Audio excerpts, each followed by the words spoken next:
భవన నిర్మాణ రంగంలో పనిచేస్తున్న కార్మికుల సమస్యలను వెంటనే పరిష్కరించాలని ఏఐటీయూసీ, సిఐటియు నాయకులు డిమాండ్ చేశారు. ఈ మేరకు జయశంకర్ జిల్లా కేంద్రంలోని కలెక్టర్ కార్యాలయం ఎదుట తెలంగాణ రాష్ట్ర ఆల్ ట్రేడెడ్ యూనియన్ జేఏసీ పిలుపు మేరకు భూపాలపల్లి ట్రేడ్ యూనియన్ ఆధ్వర్యంలో నిరసన చేపట్టారు. భవన నిర్మాణ కార్మికుల సమస్యలు పరిష్కరించాలని నినాదాలు చేశారు. కేంద్రం ప్రవేశపెట్టిన సిఎస్సి హెల్త్ సెంటర్లను రద్దు చేయాలని, భవన నిర్మాణ కార్మికులు పనిలో చనిపోతే సహజ మరణానికి 5 లక్షలు ఇవ్వాలని, అదేవిధంగా పలు న్యాయమైన డిమాండ్లను పరిష్కరించాలన్నారు. రాష్ట్ర వ్యాప్త కార్యక్రమంలో భాగంగా బిల్డింగ్ రంగంలో పనిచేస్తున్నటువంటి కార్మిక వర్గం కోసం హైదరాబాద్లో ఏర్పడినటువంటి ఆల్ ట్రేడ్ యూనియన్ జేఏసీ కమిటీల ఆధ్వర్యంలో ఈ జయశంకర్ భూపాలపల్లి జిల్లాలో ఉండేటువంటి జేఏసీ ట్రేడ్ యూనియన్లు కలిసి మరి ఈరోజు కార్మికుల సంక్షేమం కోసం జిల్లా కలెక్టర్ కార్యాలయం ముందు ధర్నాలకు పూనుకోవడం జరిగింది. మరి ఈ ధర్నాల కోసం ఈరోజు ఈ కార్యక్రమాన్ని నిర్వహిస్తూ ఉన్నాం. భవన నిర్మాణ రంగంలో పనిచేస్తున్నటువంటి కార్మిక వర్గానికి పెద్ద ఎత్తున నష్టం జరుగుతూ ఉంది. ఆ నష్టాలన్నింటినీ కూడా పరిష్కారం చేయాలని చెప్పేసి మరి ప్రభుత్వానికి వినతి పత్రం ఇవ్వడానికి ఈరోజు ఈ ధర్నా కార్యక్రమాన్ని చేస్తూ ఉన్నాం. ఈ ధర్నా కార్యక్రమంలో మొదటగా కేంద్ర ప్రభుత్వం ప్రవేశపెట్టినటువంటి సిఎస్సి హెల్త్ సెంటర్లను రద్దు చేయాలి. భవన నిర్మాణ కార్మికులు ఎవరైనా ప్రమాదవశాత్తు పనిలో చనిపోయినా లేదు రోడ్డు ప్రమాదంలో చనిపోయినా వర్క్ వెళ్తుండగా సహజ మరణానికి 5 లక్షల రూపాయలు ఇవ్వాలని చెప్పేసి భవన నిర్మాణ కార్మిక సంఘాల జేఏసీ నుంచి వెళ్ళి డిమాండ్ చేస్తూ ఉన్నాం. కార్మిక సంఘాలకు చెప్పకుండా ఈరోజు కార్మిక మరి ఏదైతే మండలాలు ఉన్నాయో మండలాలన్నిటికి వెళ్ళి ఇట్లా పరీక్షలు చేస్తూ ఉన్నారు. మీ మీద సివిల్గా క్రిమినల్ కేసులు పెట్టాల్సినటువంటి అవసరం కూడా వస్తుంది. కార్మిక సంఘాలు తెలియకుండా ఇవి చేయొద్దని చెప్తా ఉన్నాం.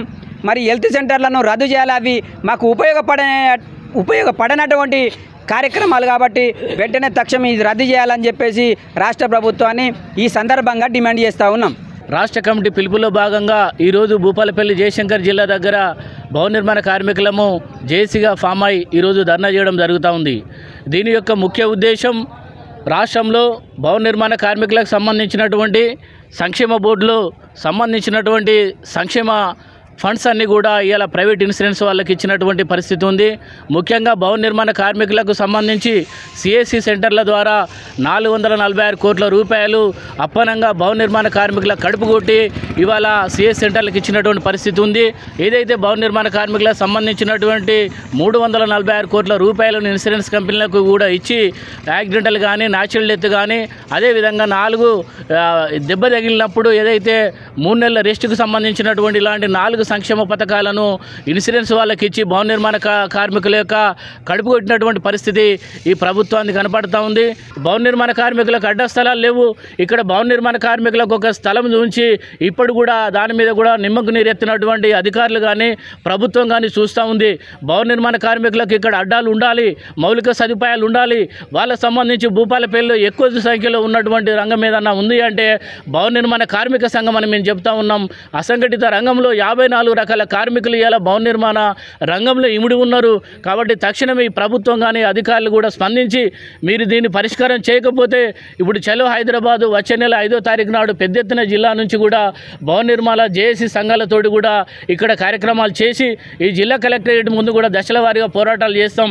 మా పోరాటాలు కూడా ఉధృతం చేస్తాం. ఈ జిల్లాలో పరిష్కారం కానీ ఎడల చలో హైదరాబాద్ 5వ తారీఖు కూడా భవన నిర్మాణ కార్మికులు ఇక్కడి నుంచి వెళ్ళిపోవడం జరుగుతూ ఉంది.